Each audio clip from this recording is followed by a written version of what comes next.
Welcome to Inside Djoser's Step Pyramid.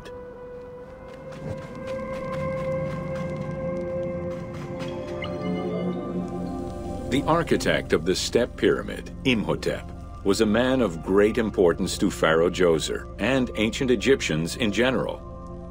The base of a statue of Djoser, discovered in 1926, celebrates Imhotep as a carpenter, sculptor, stonemaker, and chief of the seers. Little is known of Imhotep's day-to-day life. While he is credited for writing medical texts, it is for his role of architect that he is most famously known.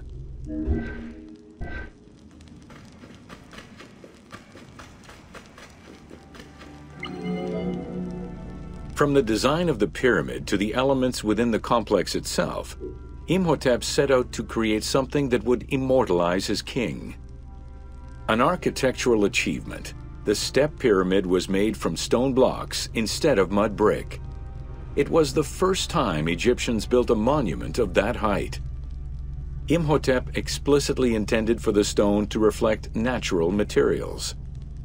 The funerary complex of Djoser remained famous throughout the centuries and millennia, and its great architect, Imhotep, was deified by ancient Egyptians during the late period.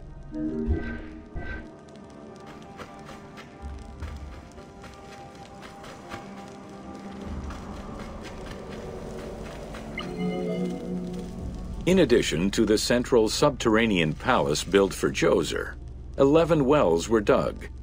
Each went to a depth of 33 meters and connected with a horizontal gallery extending for about 20 meters.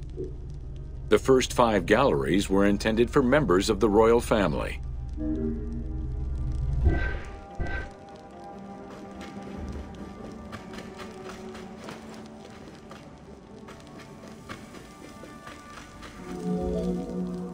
Two passages lead underground and branch off in 3 directions to various magazine galleries. This vast underground space accommodated sections for storage and ceremonial offerings. One of the tunnels, starting on the east side of the pyramid, contained 40,000 stone vessels, many of them belonging to the king's ancestors.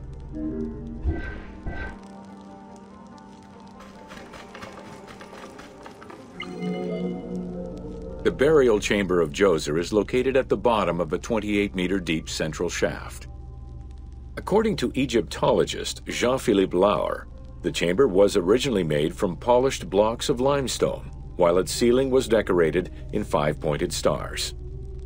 At some point, however, the limestone blocks were replaced entirely by pink granite blocks, leaving behind only fragments of limestone blocks decorated with stars.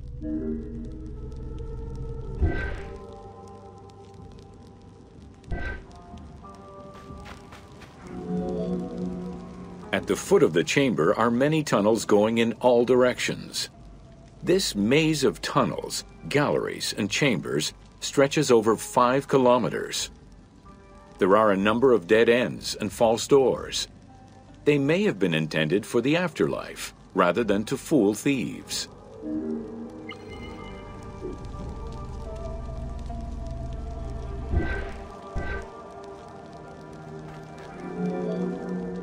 Unlike the Great Pyramid of Giza, or Menkaure, the Pyramid of Djoser does not have any extra openings dug out by thieves.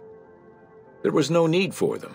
Because of the easy access into the tunnels and along the corridors, thieves had little trouble clearing out the temples once inside. It is unknown when the mummy of Djoser was stolen. All that remained was a left foot, found by French Egyptologist Jean-Philippe Lauer in 1934. This architect, who devoted his whole life to meticulously exploring the complex, believed it belonged to Djoser.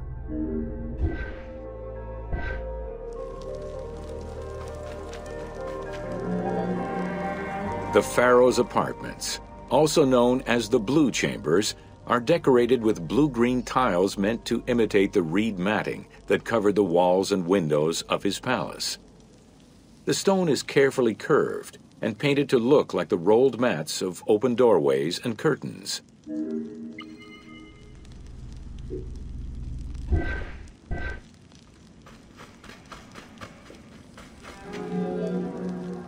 There are two long rooms running side by side along a north-south axis. The south room has false doors separated by stone panels, while the north room is a corridor which allows access to side chambers. Nearby chambers originally housed the pharaoh's treasures.